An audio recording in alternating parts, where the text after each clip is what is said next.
வணக்கம் அன்பு நேயர்களே, இது மக்களுக்காக நிகழ்ச்சி. மக்களுக்காக நிகழ்ச்சியில் வாரந்தோறும் அரசியல் தலைவர்களை சந்தித்து அரசியல் நிகழ்வுகள் குறித்து பேசி வருகிறோம். அந்த வரிசையில் இந்த வாரம் மக்களுக்காக நிகழ்ச்சியில் பங்கேற்று பேசுவதற்காக இந்திய கம்யூனிஸ்ட் கட்சியின் தமிழ் மாநில செயலாளர் திரு தா பாண்டியன் அவர்கள் எமது நிலையத்திற்கு வந்திருக்கிறார். நேயர்களே, உங்கள் சார்பாக திரு தா பாண்டியன் அவர்களை வரவேற்று நிகழ்ச்சிக்கு செல்வோம். வணக்கம். நிறைய விஷயங்கள் உங்கள்கிட்ட பேச வேண்டியிருக்கு. உங்கள்கிட்ட இருந்து சரியான தகவல்கள், சரியான விஷயங்கள் நேயர்களுக்கு போய் சேரும் என்ற நம்பிக்கையோடு உங்களை இந்த நிகழ்ச்சிக்கு அழைச்சிருக்கோம். கடந்த பல மாதங்களாகவே தண்ணீருக்காக தமிழகம் அல்லாடியது என்று சொல்ல வேண்டும். உச்சநீதிமன்றம் வரை சென்று உச்சநீதிமன்ற கதவுகளையும் தட்டி பார்த்தோம். தண்ணி முழுமையாக நமக்கு கிடைக்கவில்லை, தேவையான அளவு தண்ணீர். இடையில் இயற்கையோட கொடையால் இப்போது நிறைய மழை பெய்து கர்நாடகாவிலிருந்து உபரி நீரெல்லாம் திறக்கப்பட்டு நமது தமிழகத்தில் உள்ள ஏராளமான அணைகள் எல்லாம் நிரம்பி வழிகிறது என்று சொல்லலாம். இது விவசாயிகளுக்கு ஒரு பெரிய மகிழ்ச்சி ஏற்படுத்தியிருந்தாலும் தண்ணி இல்லாமல் அவதிப்பட்ட விவசாயிகள் இப்போது குறைந்தபட்சம் ஒரு 10 TMC தண்ணி கடலில் வீணாக கலந்திருக்கிறது என்று கவலை கொள்கிறார்கள். இது அரசு இதில் அலட்சியமாக நடந்து கொண்டதோ என்று சந்தேகம் எழுப்புகிறார்கள். இதற்கு உங்களோட பதில் என்ன? இதை நான் பத்திரிகையில் படித்த பொழுது எனக்கும் அந்த அதிர்ச்சி ஏற்பட்டது.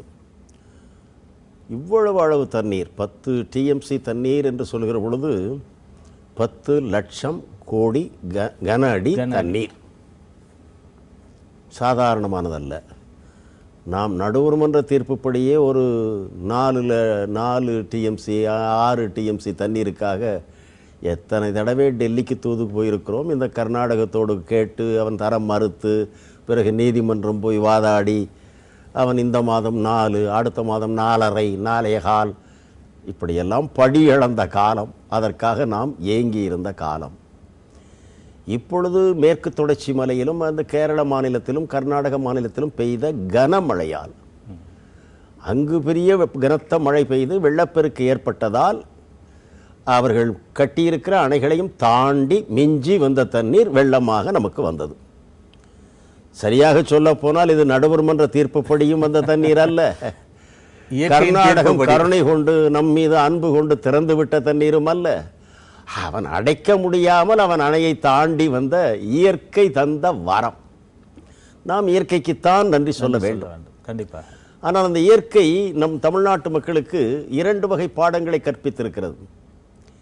ஒன்று, இப்பொழுது வந்திருக்கிற தண்ணீர் என்பது அண்டை மாநிலத்தில் பெய்த மழையால் வந்த தண்ணீரை என்று நம் மண்ணில் பெய்த மழை அல்ல.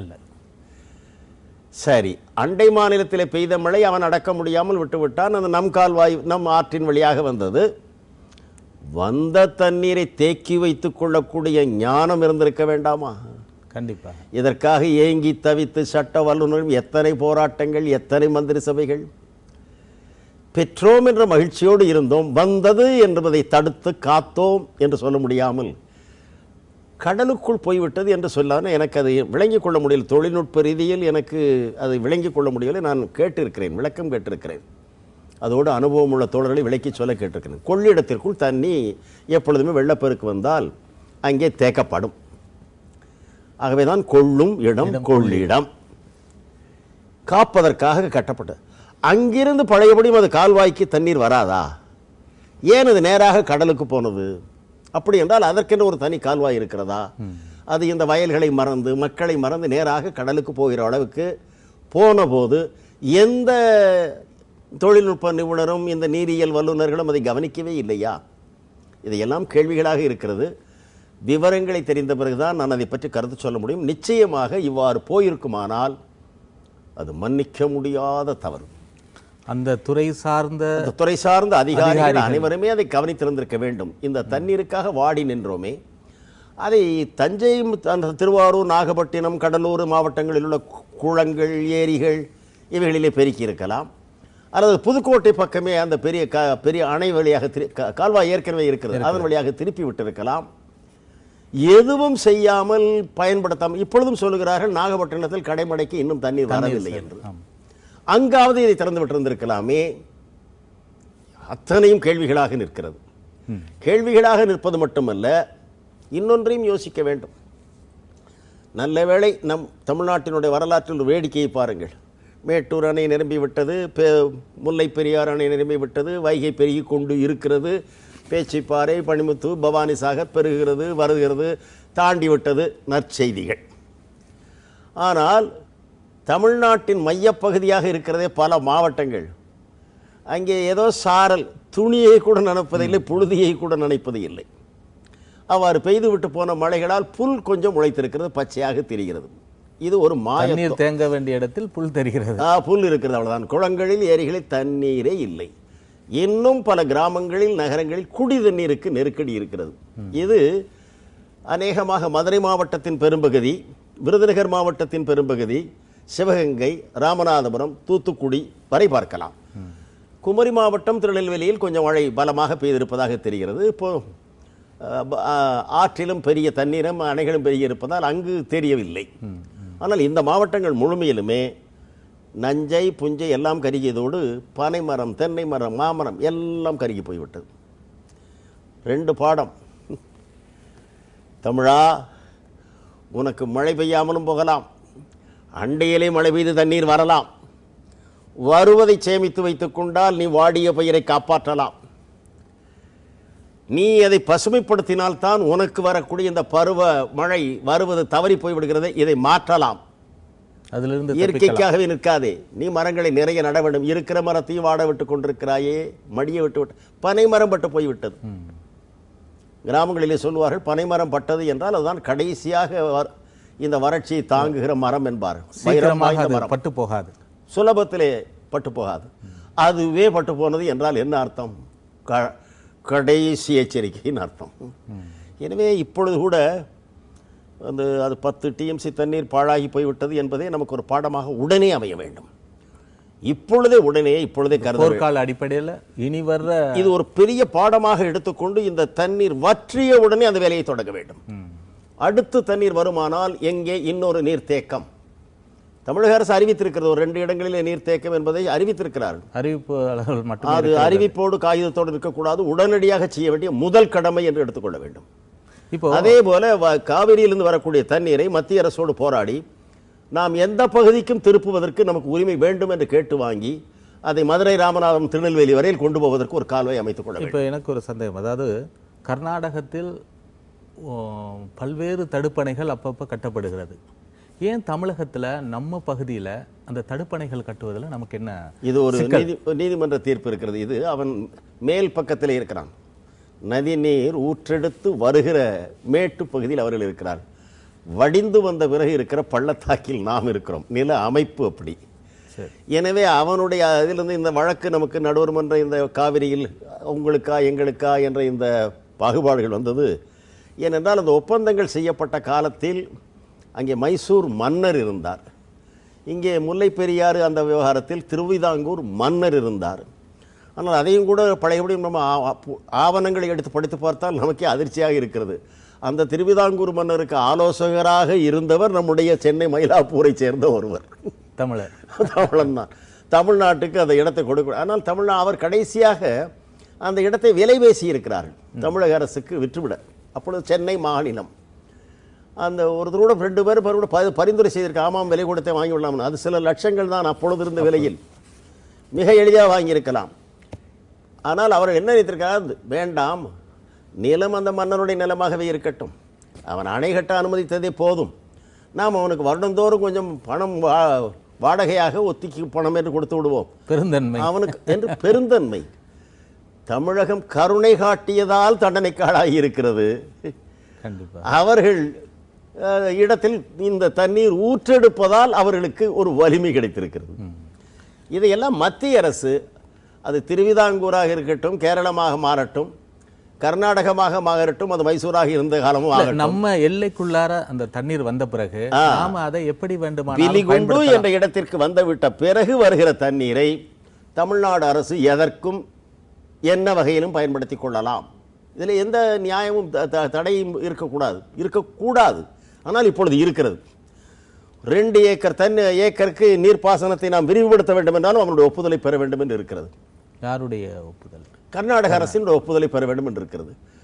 எனவே மத்திய அரசு என்ன சொல்ல வேண்டும், இந்தியா என்பதற்குள் தான் கர்நாடகமும் இருக்கிறது, தமிழகமும் இருக்கிறது. இந்தியாவிற்குள் ஓடக்கூடிய நதிகள் பூராவுமே இந்திய நாட்டுக்கு சொந்தம், நிலம் அனைத்தும் இந்தியாவுக்கு சொந்தம். எனவே நிலம் இருக்கிற இடத்துக்கு நீர் போக வேண்டும், விளைச்சல் பெருக வேண்டும், உணவு தானிய உற்பத்தி நாட்டுக்கு கிடைக்க வேண்டும். எனவே அந்த தண்ணீரை உங்கள் பகுதியிலிருந்து வருகிற பொழுது நீ அணை கட்டி இருக்கிறாய், உன் நிலத்துக்கு பாய்ச்ச திருப்பி இருக்கிறாய், உனக்கு அந்த உரிமை உண்டு, நாங்கள் தலையிடவில்லை. ஆனால் தமிழ்நாட்டின் எல்லைக்கு போய் அதை கடந்த பிறகு அவர்கள் எதற்கும் பயன்படுத்துவார்கள், ஏன் என்று நீ கேட்கக்கூடாது. அந்த உரிமை முழுக்க முழுக்க தமிழ்நாட்டுக்குத்தான் உண்டு. தமிழ்நாட்டுக்கு மட்டுமல்ல, நமக்கு கீழே பாண்டிச்சேரி இருந்தால் அவர்களுக்கும் உண்டு, காரைக்காலுக்கு அடிப்படை அதுதான். அது அடிப்படை உரிமை. நமக்கு வழங்கப்படுகிற நியாயம் இந்தியா முழுமையிலும் உள்ள அத்தனை மாநிலங்களுக்கு வழங்கலாம்.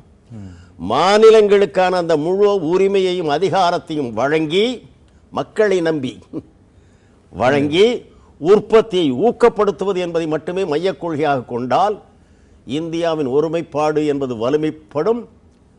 இல்லையேல் வெறும் இந்த கொடியை ஏற்றி அந்த முழக்கங்களை மட்டும் எழுப்பிவிட்டு இனிப்பை கொடுப்பதால் மட்டும் இந்திய ஒருமைப்பாட்டை காப்பாற்ற முடியாது.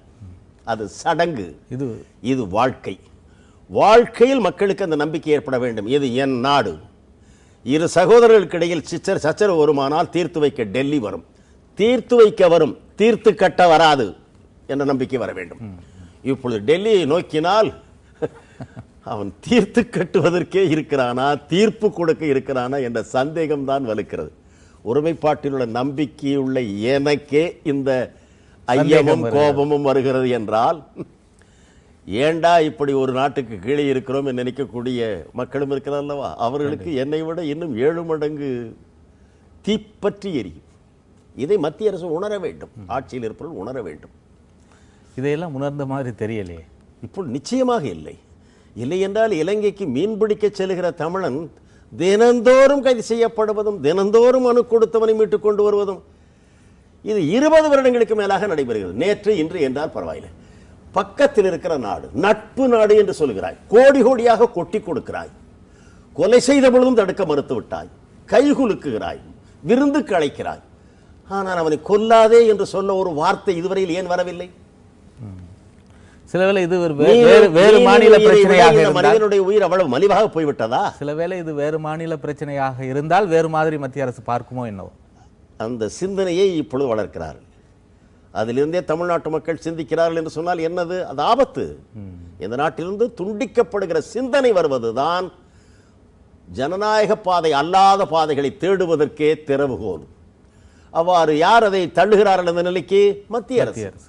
இப்போ தினந்தோறும் அதிகாலையில் இன்னைக்கு எத்தனை மீனவர்கள் கைது செய்யப்பட்டிருக்கிறார்கள், எத்தனை மீனவர்கள் இலங்கையிலிருந்து விடுவிக்கப்பட்டிருக்கிறார்கள்ங்கிற செய்தியை தான் பார்க்க வேண்டியிருக்கு.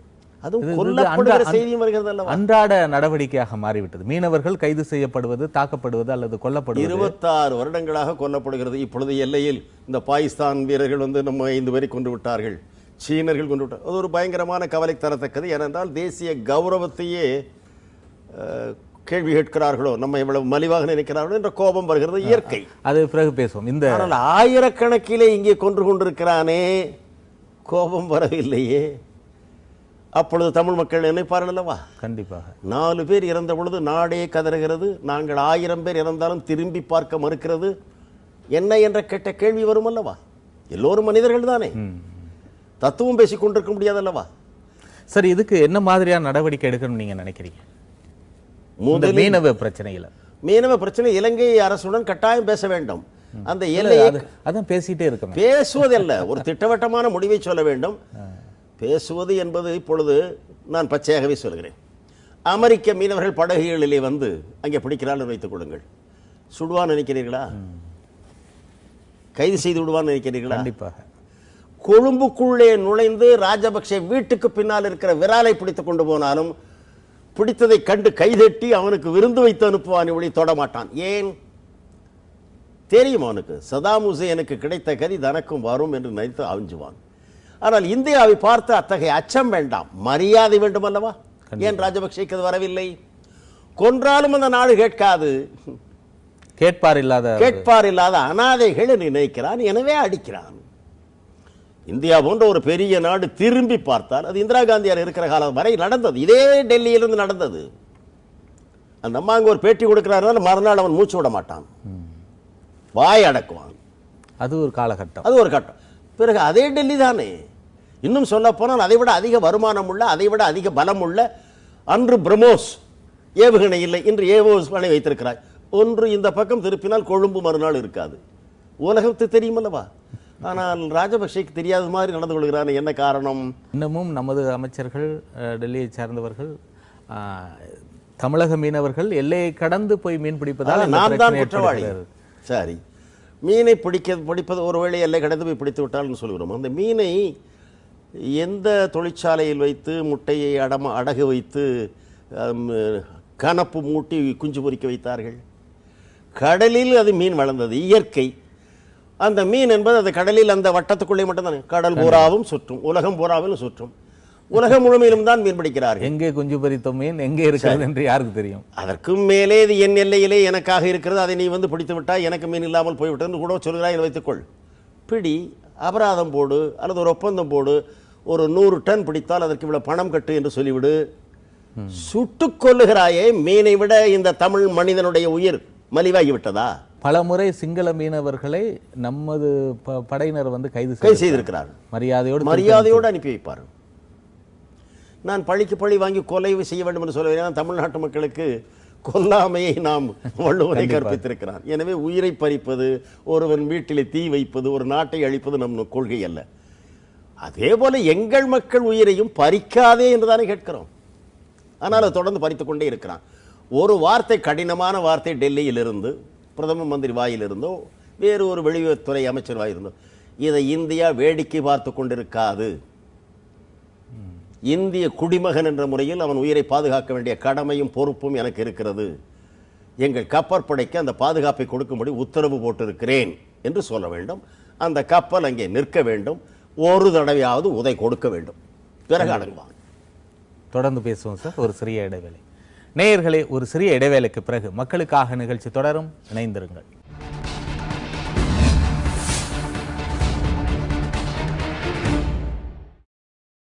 நேயர்களே, மக்களுக்காக நிகழ்ச்சி தொடர்கிறது. அதாவது இது போன்ற பிரச்சனைகள் எல்லாம், தண்ணீர் பிரச்சனையெல்லாம் தீர்ப்பதற்கு நதிநீர் இணைப்பு என்கிற ஒரு திட்டத்தை கொண்டு வந்து அந்த திட்டம் இன்னமும் கிடப்பிலே போடப்பட்டிருக்கிறது. இன்னும் கூட திரு ராகுல் காந்தி இந்த திட்டமே சாத்தியமில்லாத திட்டம் என்றெல்லாம் கூட கூறினார். இதை பற்றி என்ன சொல்றீங்க? ராகுல் காந்தி ஒரு நல்ல பெரிய குடும்பத்திலே பிறந்து வந்தவர். இப்போது வரலாற்றிலேயே அசோக சக்கரவர்த்தியினுடைய பேரன் யார் என்று கேட்டால் சொல்ல மாட்டார்கள். அசோக சக்கரவர்த்தியின் மகள், அதோடு கதை முடிகிறது.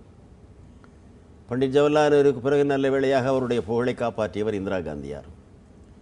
ஆனால் அவருக்கு பிறகு வந்தவர்கள் அந்த புகழை மேம்படுத்தவில்லை, முடியவில்லை. இவருடைய பேரன் இப்பொழுது ராகுல் காந்தி அந்த வழி வந்தவர் என்பதால் அந்த குடும்ப பாரம்பரிய பெருமை இருக்கிறது. ஆனால் நேருவினுடைய பார்வையோ ஞானமோ அல்லது அவர் சுதந்திர போராட்டத்தில் பங்கெடுத்து செய்த தியாகத்தினுடைய வரலாறோ இவருக்கு கிஞ்சித்தும் தெரியாது. ஆனால் ராகுல் காந்தி தொழில்நுட்ப வல்லுநரும் அல்ல, விஞ்ஞானியும் அல்ல, ஒரு அரசியல்வாதி. எனவே அவர் எந்த அடிப்படையில் சொன்னார் என்று தெரியாது. அவர் வரலாற்றை முதலிலே படிக்க வேண்டும்.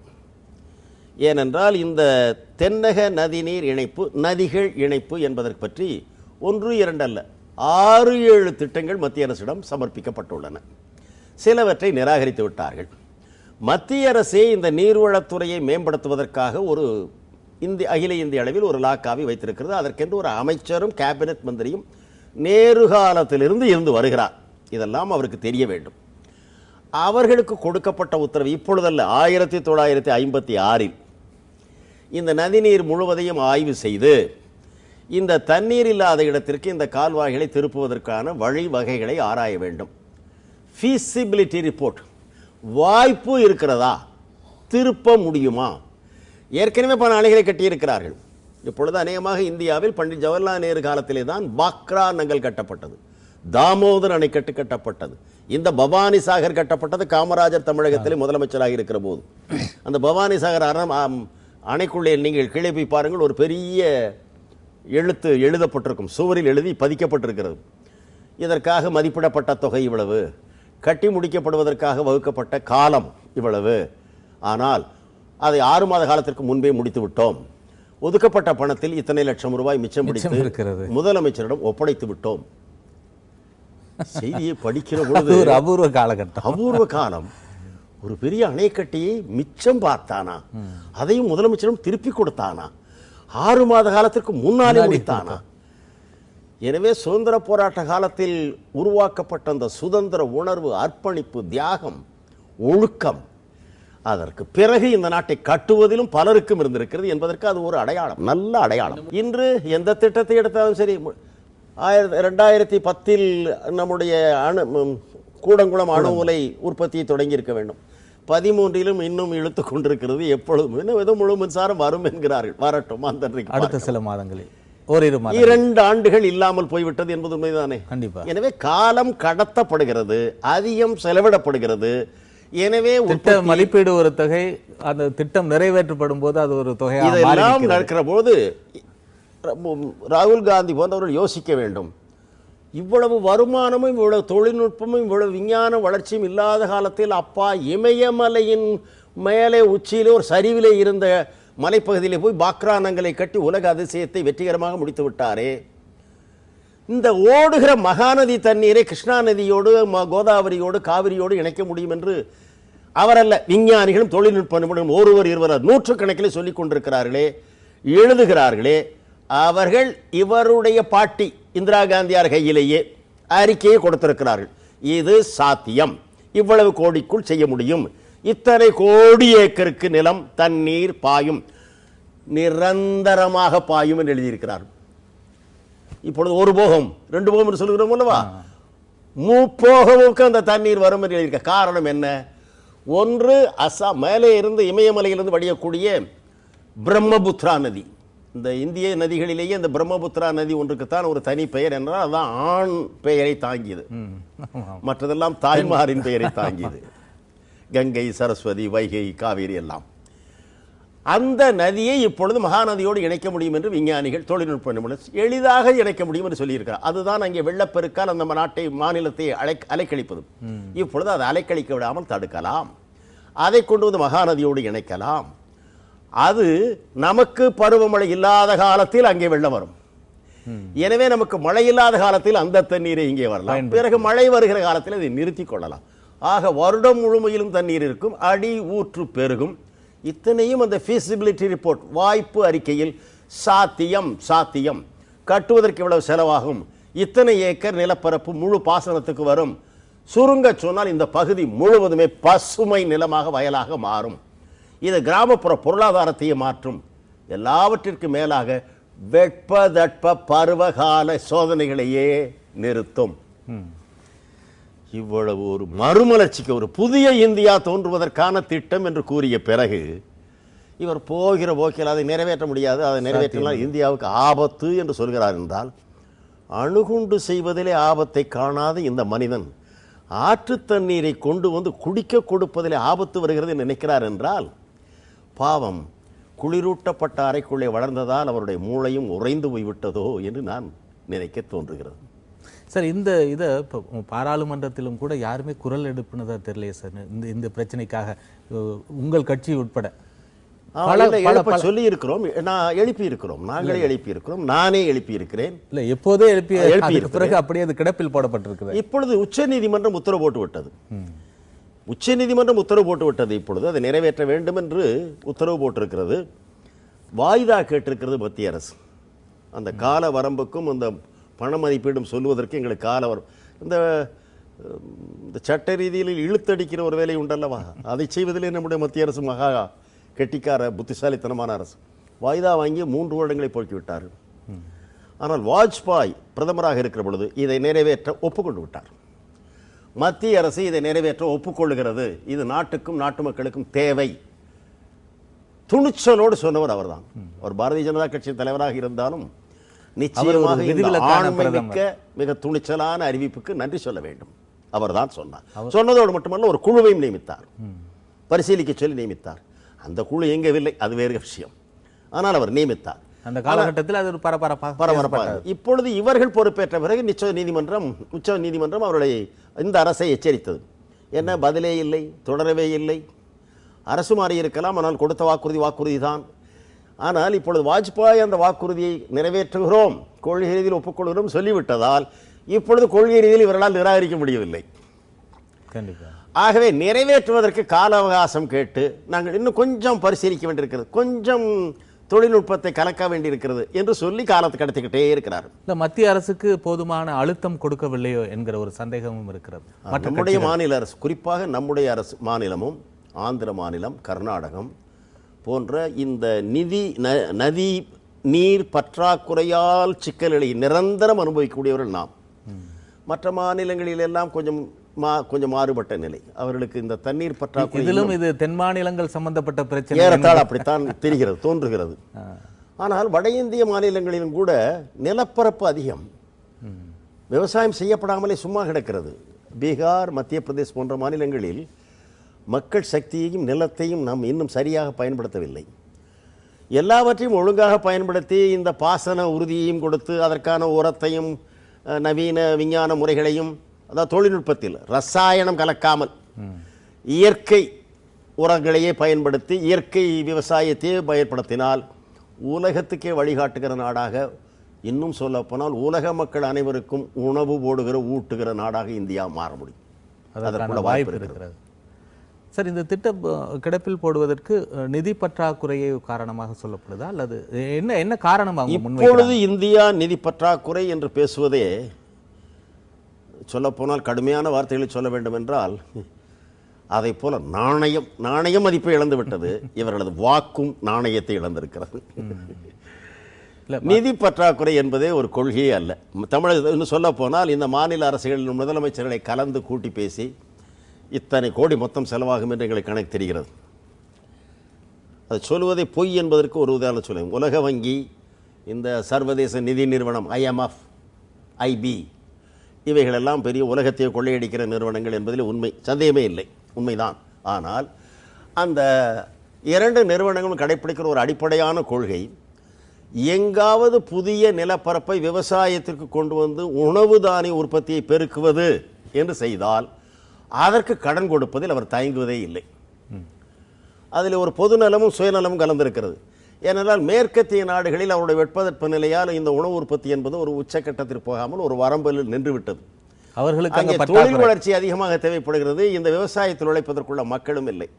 எனவே அவர்கள் எங்கு விவசாயத்தை உற்பத்தி செய்து உணவு தானியத்திற்கு பற்றாக்குறை உலகத்துக்கு வரவிடாமல் பார்க்கிறானோ அவனுக்கு உதவலாம், ரூபாய் தானே கொடுக்கிறோம், வாங்கி கொண்டு போ என்ற ஒரு தாராள கொள்கையை அவர்களது சுயநல கொள்கையோடு கடைப்பிடிக்கிறார். அதே போல நீங்கள் வன இலாக்காவில் மரங்கள் நடுவதற்கும் கூட அவர்கள் நமக்கு நிதி உதவுவார்கள்.